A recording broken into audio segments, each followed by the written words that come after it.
याच्यामुळे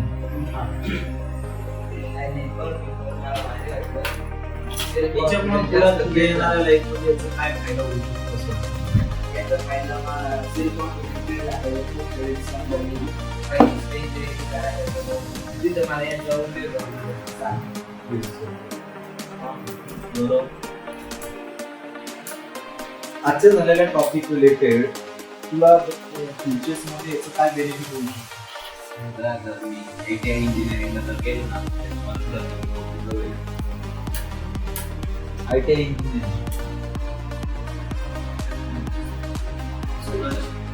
कभी हम अपने फ्यूचर में ऑफिस में काम करते वक्त दूसरे उसे सीनियर की इसलिए आवश्यकता नहीं पड़ेगी, मैं खुद इसको अपने आप से कदर कर सकता हूँ, मोटिवेट कर सकता हूँ और दूसरे को सिखाने का अपने लेवल के माध्यम से प्रयत्न कर सकता हूँ। और जज के लिए भी आपका नाम दिया है, तो आपने इसके बारे में क्या? सर इसके बारे में भी बहुत अच्छी फीलिंग क्रिएट हुई कि रिस्पॉन्सिबिलिटी क्रिएट हुई कि हमने क्या ऑब्जर्व किया, किस तरह से सामने वाले ने परफॉर्म किया, उसको समझते हुए हमने क्वेश्चन विचारा, उसके आधार पर हमने जज किया। यस, हाँ, हमारा सर मुझे म्हणजे ह्या आजचं झालेला केलेला परफॉर्मन्स, त्या परफॉर्मन्स मध्ये तुझ्यामध्ये काय इम्प्रूव्हमेंट होईल असं तुला वाटतं? तुझ्या भविष्यात याचे काय फायदे होईल? सर आपल्याला सेल्फ कॉन्फिडन्स आपल्याला स्टेज आणि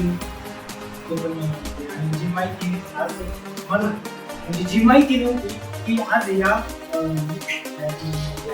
प्लॅटफॉर्मवर मला माहिती होती. यांच्या मी प्रश्न विचारले, त्यामधून जे प्रश्न मला येत नव्हते ते पण प्रश्नांची उत्तर मला माहीत झाले. प्रश्न पण क्रिएट करण्याची टेक्निक आहे. माझ्यासोबत असं कधी दिवस घडलंच नाही लाईफमध्ये. मी फर्स्ट टाइम असं एवढं जणांसंग बोललेलं आहे आणि याच्यामुळे मला पुढं जर असं दुसऱ्यांसंग बोलण्याची म्हणजे कॉन्फिडन्स वाढत नाही. लाईव्ह पद्धतीने बोलला, लाईव्ह वगैरे व्हिडिओ पण बोललेलं नाही. याचा फायदा होईल का तुला लाईफ मध्ये? तुझ्या नक्की होऊ शकतो. तुम्हाला काय वाटतं? तुम्ही आजचं सगळं इव्हेंट आहे, त्या इव्हेंट वरून आजचे राऊंड होते त्यामध्ये सगळ्या बॅच स्टुडंट्स होते आणि प्रत्येकाची थिंकिंग लेवल परत एक्सप्लेन करण्याची जी कन्सेप्ट आहे सगळ्यांची वेगळी आहे. तर त्या प्रकारे सगळे क्वेश्चन विचारतात, त्यानंतर त्यांचं कन्व्हर्सेशनची जी स्टाईल आहे ती समजली. आणि जर फ्युचरमध्ये एखादा जॉब लागेल तर आपल्याला एखादं प्रोजेक्ट प्रेझेंट करायचं असेल त्यावेळी आता जसं आपण कनेक्टिव्हिटी केली, डिस्कनेक्टिव्हिटी केली, प्लस त्याला एक्सप्लेन पण केलं, तर त्याचा उपयोग तेव्हा होणार आहे स्टेज वेळेने वाढली आणि तुम्ही आम्हाला सगळ्यांना जज बनवणार.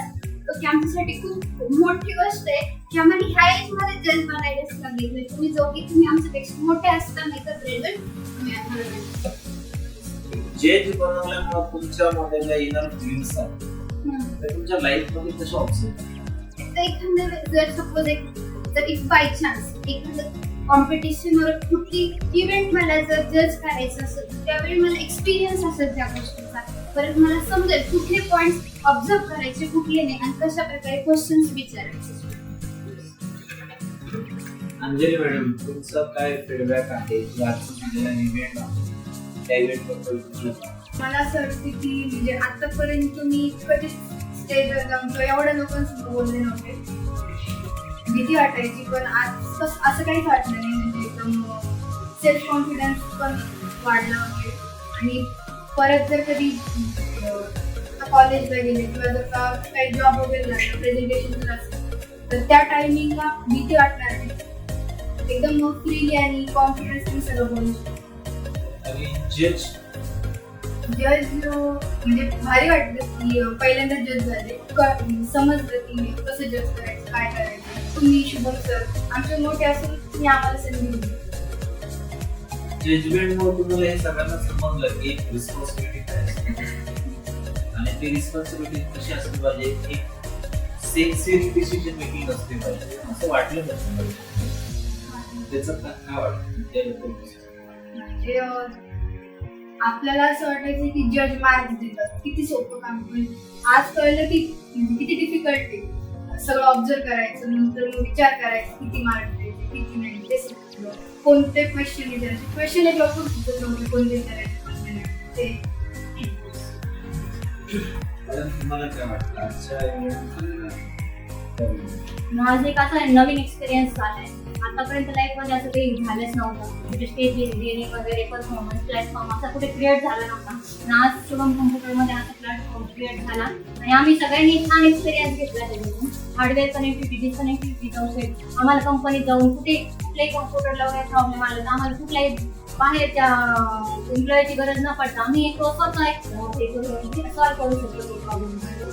आता आम्हाला जज केलं तर जज नसतं केलं तर आम्ही कॉन्सन्ट्रेशन केलंच नसतं. पुढचं बोलतोय त्याच्याकडे आम्ही लक्ष दिलंच नसतं. म्हणजे एवढे सगळे असताना आम्हाला जज संधी दिली. Thank you sir. ओके, जसं मी जवळपास 250-300 मुलांमधून तुमच्या सगळ्यांनी सेकंड राऊंडला पोहोचला तुमच्या बॅच.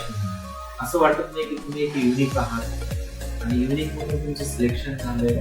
प्लस युनिक म्हणून सिलेक्शन झाल्यानंतर तुम्हाला जज कसा असतो, कशा पद्धतीने मॅनेज करतो याबद्दल तुमचं feedback काय आहे? संगणकाचा विषय आहे. पण आल्यानंतर हळूहळू सगळी सवय झाली. तुमचं जर इन्स्पायरिंग मोटिवेशन येणे ना असं नाही का, ते आपले एक मित्र झाल्यासारखं झालं. संगणक हा एक आपला मित्र झाला आणि त्याच्यानंतर नाही का तुम्ही सांगायचे हे करा ते करा, मग त्याच्याशी कनेक्टिव्हिटी निर्माण झाली. त्याच्यानंतर आता एवढे सगळे मुलं आम्ही काय टेस्ट वगैरे झाले आपले त्याच्यातून आम्ही सिलेक्ट झालो. म्हणजे असं वाटत नाही का आम्ही खूपच स्मार्टनेस वगैरे आहे म्हणून, पण त्यांच्याकडून आमच्याकडे काहीतरी वेगळं आहे इथपर्यंत तर जाणवले. 1.1 म्हणजे नाही का 1% जरी आम्ही काहीतरी वेगळं आहे म्हणून आम्ही सिलेक्ट झालो आणि इथपर्यंत आलो. आणि त्यात पण आम्हाला जज होण्याची संधी भेटली. त्याच्यामुळे वेगळाच एक्सपिरियन्स क्रिएट झाला. म्हणजे सेकंड राऊंडचा एक्सपिरियन्स जे तुम्हाला अजून चांगला इफेक्टिव्ह वाटतो. येस. ओके, पण तुम्हाला वाटलं पाहिजे आणि माइंड वर्क व्हायला पाहिजे तर तुमच्या लाईफमध्ये काहीतरी त्याचे जे काय आजचं झालेलं इव्हेंट आहे त्याचं बेनिफिट सगळ्यांना चांगल्या पद्धतीने मिळेल. सो सर्वांचं थँक्यू.